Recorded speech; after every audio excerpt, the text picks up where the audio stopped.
Everyone, this is Vandana Sehra. Welcome back to another video of life and zoology. आज इस video में हम लोग पढ़ने वाले हैं माइटोसिस के बारे में। तो स्टार्ट करते हैं वीडियो को। सबसे पहले हम पढ़ेंगे माइटोसिस होता क्या है। So mitosis is a process of cell division. Mitosis क्या है? सेल डिवीजन का एक प्रोसेस है जिसमें कोई भी सेल जो है डिवाइड करता है और जो डॉटर सेल बनती है वो जेनेटिकली आइडेंटिकल होंगी पेरेंट सेल से, right? So in which one cell give rise to two genetically identical daughter cell resulting in cell duplication and reproduction. The number of chromosome is preserved in both the daughter cell. So अगर कोई भी parent cell divide करता है और दो daughter cell बनाता है, तो अगर पेरेंट सेल में 46 नंबर ऑफ क्रोमोसोम है तो डॉटर सेल में भी क्या होगा? 46 नंबर ऑफ क्रोमोसोम रहेगा, right? Mitosis is a short period of chromosome condensation. Chromosome condensation से आप क्या समझते हैं? मान लीजिए कोई सेल है, सेल के अंदर न्यूक्लियस है और न्यूक्लियस में हमें यूजुअली क्रोमेटिन दिखाई देता है। क्रोमेटिन क्या होता है? थ्रेड लाइक स्ट्रक्चर होता है, पतला थ्रेड लाइक, राइट? सो ये बेसिकली क्रोमेटिन क्या है? ये है डीएनए प्लस प्रोटीन, ठीक है? इसको हम बोलते हैं क्रोमेटिन, ठीक है? हम इसको क्या बोलेंगे? क्रोमेटिन। क्रोमेटिन इसको बोला जाता है, राइट? पर सेल जब डिवाइड होने वाला होता है तो ये क्रोमोसोम बना लेता है, ठीक है? तो प्रोफेज में हमें क्रोमोसोम दिखने शुरू हो जाते हैं और मेटाफेज में वो मेटाफेजिक प्लेट बना लेते हैं। एनाफेज में क्रोमोसोम अलग हो जाते हैं क्योंकि क्रोमेटिन को डिफरेंशिएशन या फिर उन्हें सेग्रीगेट करना मुश्किल है, तो वो क्रोमोसोम में अपने आप को कन्वर्ट कर लेते हैं, ठीक है?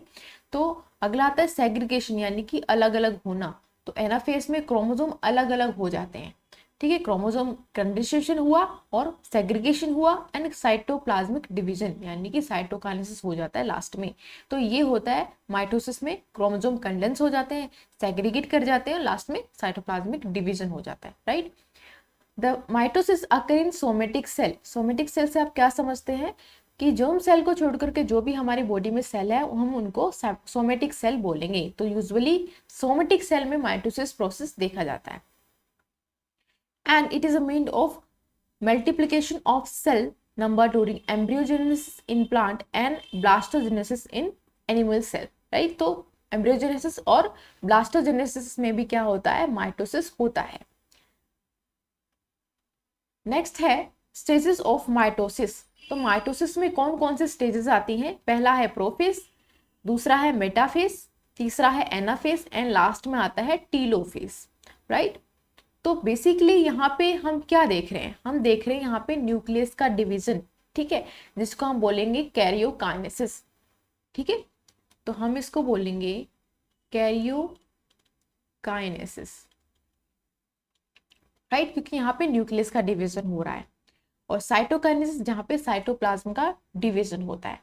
तो इंटरफेस में हमने पढ़ा था G1, उसके बाद हमने देखा था S जिसमें रेप्लिकेशन होता है, डीएनए सिंथेसिस होता है, लास्ट में आता है G2 जिसमें सेल पूरी तरीके से तैयार हो जाता है M फेज यानी कि मायोटिक फेज में एंटर करने के लिए। और अब स्टार्ट होती है M फेज।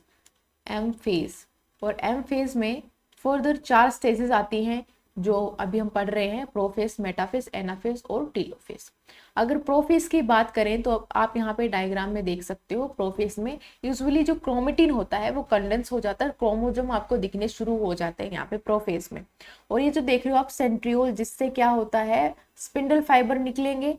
ये एक रेज जैसे स्ट्रक्चर आप देख रहे हो, इसको हम बोलते हैं एस्टर रेज। और इन्हीं से जो है स्पिंडल फाइबर निकलते हैं। और स्पिंडल फाइबर किसके बने होते हैं? माइक्रोट्यूब्यूल्स के।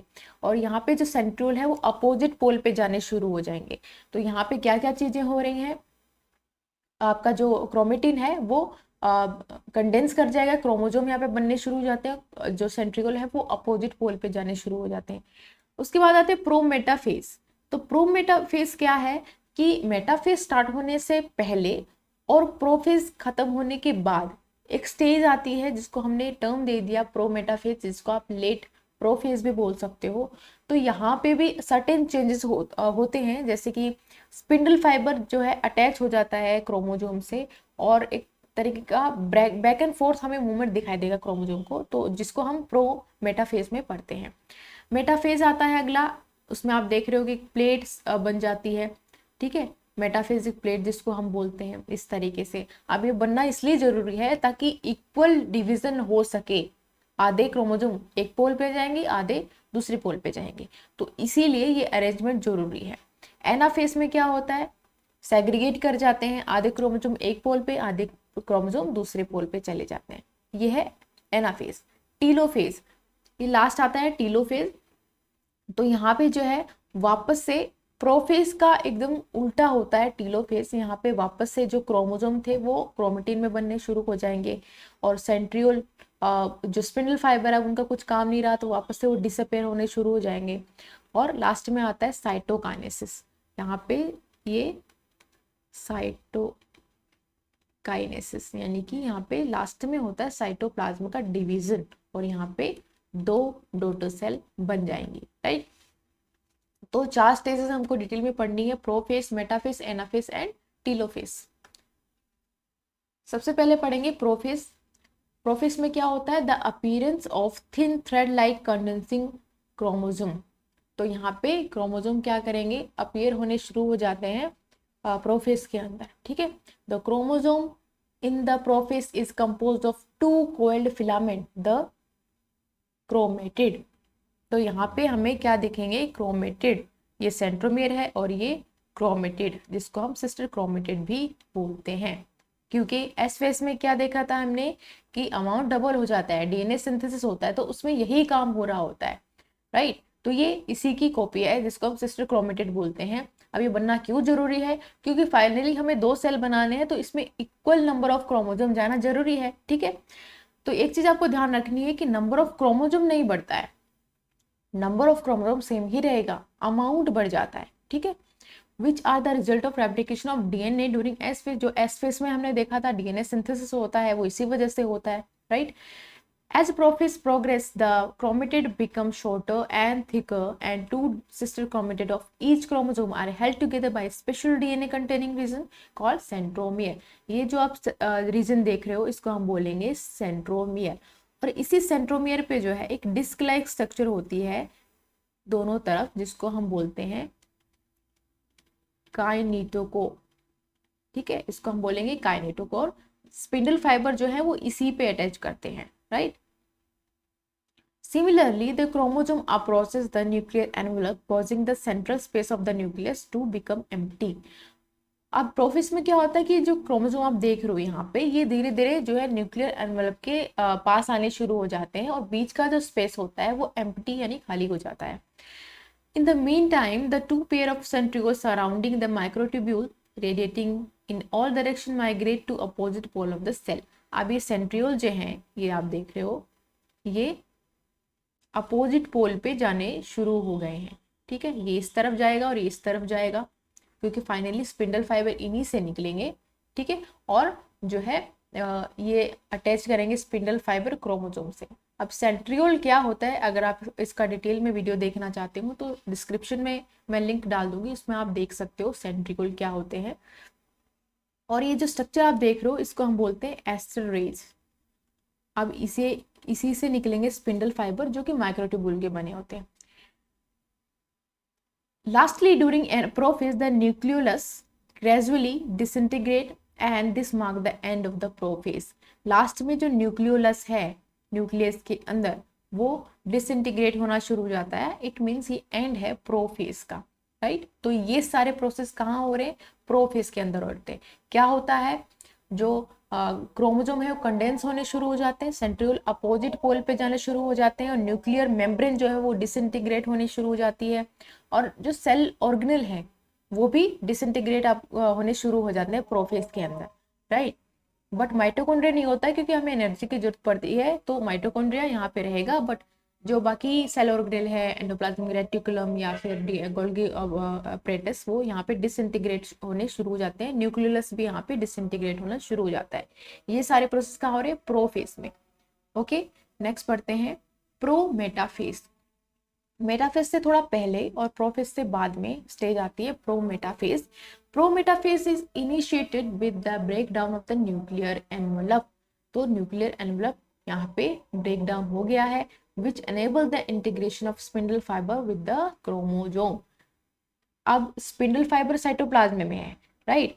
और जो हमारे क्रोमोसोम है वो न्यूक्लियस के अंदर है। अब न्यूक्लियस मेम्ब्रेन जो है वो खत्म हो गई है, अब स्पिंडल फाइबर जाकर के अटैच कर देंगे किस पे, क्रोमोसोम पे।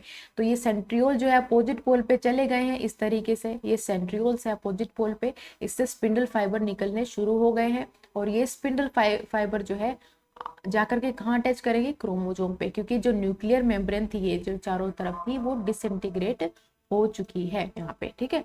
Eight this stage the chromosome are violently rotated and oscillated back and forth between the spindle poles because their centromere are capturing the end of the microtubule and are being pulled by the captured microtubule।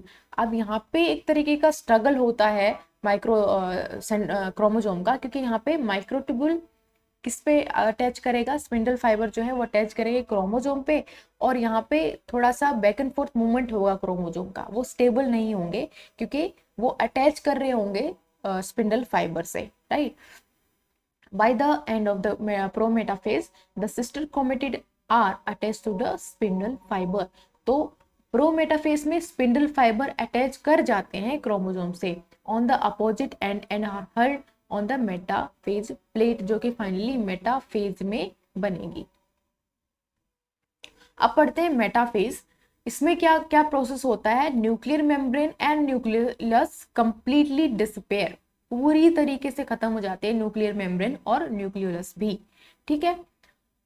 Spindle fibre attach to the centromere of the chromosome, ठीक है, spindle fibre centromere से attach कर जाता है, और centromere से भी better हम बोल सकते हैं काइनेटोकोर। मान लीजिए ये क्रोमोसोम है इस तरीके से, और ये स्पिंडल फाइबर यहाँ काइनेटोकोर, जो कि एक डिस्क लाइक स्ट्रक्चर होगा जो कि सेंट्रोमियर पे प्रेजेंट होता है, उससे जाकर के स्पिंडल फाइबर इस तरीके से अटैच कर जाएंगे, right. The chromosome are arrange on equatorial plane, ये देखिए यहाँ पे इक्वेटोरियल प्लेन पे यहाँ पे इस तरीके से अरेंज हो जाते हैं। अब ये अरेंजमेंट क्यों जरूरी है, ताकि इक्वल डिस्ट्रीब्यूशन हो सके क्रोमोसोम का, ठीक है, अपोजिट पोल पे। The process of gathering of chromosome in equator is called congregation end plate form is called metaphasic plate. अब इस प्लेट को हमने क्या बोला, मेटाफेजिक प्लेट। ये एक स्पेशल कैरेक्टर है मेटाफेज का, ठीक है। मेटाफेजिक प्लेट मेटाफेज में बनती है, और ये अरेंजमेंट आप देखोगे, ये क्रोमोसोम सेंट्रोमियर, ये इसके सिस्टर क्रोमेटिड है, और इसी डायरेक्शन में सारे रहेंगे, ताकि हाफ क्रोमोसोम उस तरीके तरफ चले जाए और हाफ जो है वो दूसरे पोल पे चले जाए, राइट। ये सारा प्रोसेस कहाँ हो रहा है, मेटाफेज में। आगे पढ़ते हैं। क्रोमोसोम का एक स्ट्रक्चर आप देख सकते हो यहाँ पे, ये है काइनेटोकोर, ये बीच में सेंट्रोमियर, और यहाँ से काइनेटोकोर पे स्पिंडल फाइबर अटैच हो रहे हैं। और जब क्रोमोसोम डिवाइड होगा तो ये सेंट्रोमियर भी जो है स्प्लिट कर जाएगा, ठीक है, हाफ क्रोमोसोम एक तरफ हाफ दूसरी तरफ चला जाएगा, राइट। अब पढ़ते हैं एनाफेज। प्रोफेज हो चुका है, मेटाफेज हो चुका है, अब बारी आती है एनाफेज की। एनाफेज में क्या होता है, क्रोमोसोम अलग हो जाते हैं। The centromere of each chromosome split into two sister chromatids and form two daughter chromosome। Centromere split कर गया, यानी कि हाफ क्रोमोसोम एक डायरेक्शन में चले गए इस तरीके से, और हाथ दूसरे तरीके से, ठीक है। The daughter chromosomes are pulled toward the pole due to contraction of the spindle fiber and stretching of the interzonal fiber। तो यहाँ पे जो स्पिंडल फाइबर है उसमें एक तरीके का कॉन्ट्रैक्शन हमें देखने को मिलेगा, जिसकी वजह से जो क्रोमोसोम है एक पोल पे जो है पुल होने लग जाते हैं। During polar movement the chromosome show different shape, that is V, L, J and I। वो डिपेंड करता है कि क्रोमोसोम किस टाइप का है। अब हम टाइप पढ़ लेते हैं थोड़ा। अगर क्रोमोसोम मेटासेंट्रिक है, यानी सेंट्रोमियर एकदम सेंटर में आता है, तो वो V शेप यूजुअली शो करेगा। लेकिन अगर सब मेटासेंट्रिक है तो हमें L शेप दिखाई देगा, एक्रोसेंट्रिक है तो हमें J शेप दिखाई देगा, और अगर टीलोसेंट्रिक है तो I शेप दिखाई देगा। तो डिपेंड करता है किस टाइप का क्रोमोसोम है, तो हमें एनाफेज में अलग अलग शेप दिखाई देंगी क्रोमोसोम्स की, क्योंकि ये एक तरफ पुल हो रहा है, एक डायरेक्शन में पुल हो रहा है, अपोजिट पोल पे पुल हो रहा है। At the end of the anaphase, each pole will get one set of daughter chromosome। Anaphase के एंड में हमें एक पूरा सेट मिल जाएगा डॉटर क्रोमोसोम का एक तरफ। It is the shortest phase is also known as migratory phase। ये शॉर्टेस्ट फेज होता है। अगर आपको कोई पूछे कि माइटोसिस प्रोसेस में सबसे छोटा स्टेज या सबसे छोटा फेज कौन सा है, तो वो एनाफेज होगा, क्योंकि सिंपली इसमें माइग्रेशन हो रहा होता है अपोजिट पोल, ठीक है, क्रोमोसोम्स का। अगला हम देखते हैं टीलोफेज। तो टीलोफेज में क्या है, the daughter chromosome reaches respective pole and uncoil and become thin, long and visible। अगर हम टीलोफेज की बात करें तो एकदम अपोजिट होता है प्रोफेज का, ठीक है। तो जो चीजें हमने प्रोफेज में देखी थी कि क्रोमोसोम कंडेंस होने शुरू हो जाते हैं, यानी क्रोमोसोम हमें दिखने शुरू हो जाते हैं क्रोमेटिन से, उसी तरीके से टीलोफेज में वापस से जो है क्रोमोसोम उसी तरीके से थ्रेड लाइक स्ट्रक्चर में कन्वर्ट होने शुरू हो जाते हैं। न्यूक्लियर मेम्ब्रेन जो है वो डिसअपेयर हो रही थी, पर यहाँ पे बननी वापस शुरू हो जाएगी, राइट। और सेल ऑर्गेनेल जो भी डिसइंटीग्रेट हो गए थे वो वापस से अरेंज होने शुरू हो जाएंगे टीलोफेज के अंदर, ठीक है। The spindle fibre start disappearing. अब स्पिंडल फाइबर का यहाँ पे कोई काम नहीं रह गया है, क्योंकि हम बेसिकली स्पिंडल फाइबर का काम था क्रोमोसोम को अपोजिट पोल पर लेकर के जाना, वो काम यहाँ पे हो चुका है। तो अब स्पिंडल फाइबर जो है डिसअपेयर होने शुरू हो जाएंगे, right. The nuclear membrane and the nucleolus reappear. Nuclear membrane वापस से बन जाएगी, ठीक है, और न्यूक्लियस भी वापस से रीअपेयर होना शुरू हो जाएगा। The two nuclei form at the end of the telophase. यहाँ पे आप देखोगे एक सेल के अंदर दो आपको न्यूक्लियाई यहाँ पे दिखाई देंगे, क्योंकि यहाँ पे न्यूक्लियस का डिवीजन हो चुका है।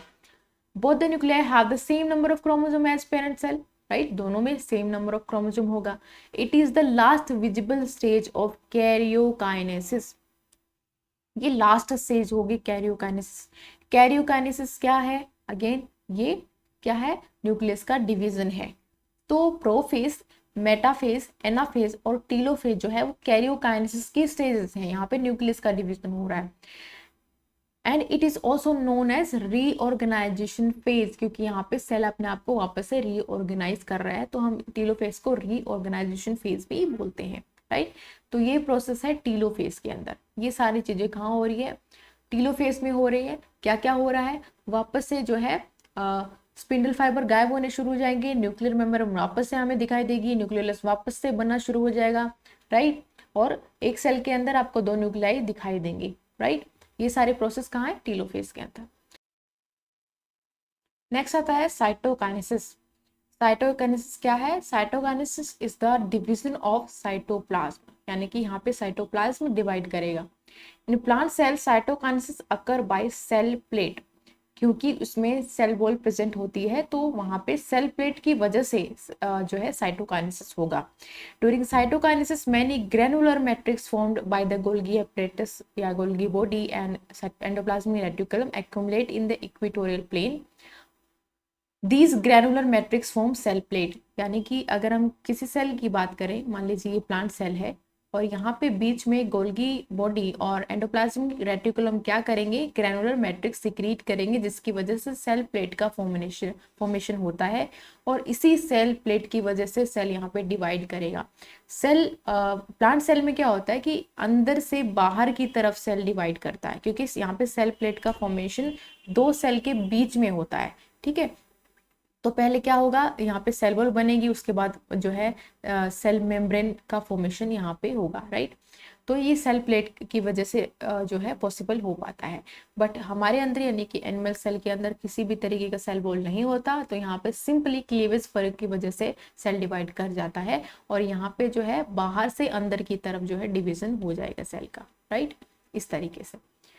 सो this plate divide the cell by the end of telophase cytokinesis is completed। तो टीलोफेज के एंड में क्या होगा, साइटोकाइनेसिस कंप्लीट हो जाएगा, यानी कि दो सेल यहाँ पे बन जाएंगे। In animal cell cytokinesis occur by cleavage और फरो फॉर्मेशन, यानी कि क्लीवेज फरो फॉर्मेशन की वजह से साइटोकाइनेसिस होगा, किसमें, एनिमल सेल में, राइट। नेक्स्ट आता है सिग्निफिकेंसेस ऑफ माइटोसिस, यानी कि क्या क्या इंपॉर्टेंस होगी, माइटोसिस होता क्यों है। डीएनए रिमेन्स कांस्टेंट, तो डीएनए की अमाउंट को कांस्टेंट रखने के लिए, नंबर को कांस्टेंट रखने के लिए जो है माइटोसिस रिस्पॉन्सिबल होता है। So mitosis keep the chromosome number constant in a species, ठीक है। तो क्रोमोसोम नंबर को कांस्टेंट रखने के लिए माइटोसिस जो है रिस्पॉन्सिबल है। Mitosis help in development of multi cellular organism. क्यों? क्योंकि वहां पे अगर हम ग्रोथ की बात करें तो माइटोसिस से ही पॉसिबल हो पाती है। Mitosis help in replacement of old dead and damage cell, यानी अगर आपके सेल जो है डैमेज हो गए या पुराने हो गए या खत्म हो गए हैं तो उनके रिपेयरमेंट के लिए भी माइटोसिस ही रिस्पॉन्सिबल है। In unicellular organism like yeast, Paramecium, mitosis is a mean of asexual reproduction। ठीक है, तो एसेक्सुअल रिप्रोडक्शन भी एक तरीके का माइटोसिस एक मोड है एसेक्सुअल रिप्रोडक्शन के लिए यीस्ट और पैरामीशियम जैसे ऑर्गेनिज्म में। Mitosis causes maturation and multiplication of germ cell and make them ready for meiosis. अब जैसे जर्म सेल की बात करें तो उनमें पहले माइटोसिस होता है मैच्योरेशन के लिए, उसके बाद में मियोसिस होगा, राइट। सो ये सब सिग्निफिकेंसेस है माइटोसिस के। सो इस वीडियो में इतना ही। Thank you so much for watching this video. I will see you in the next one.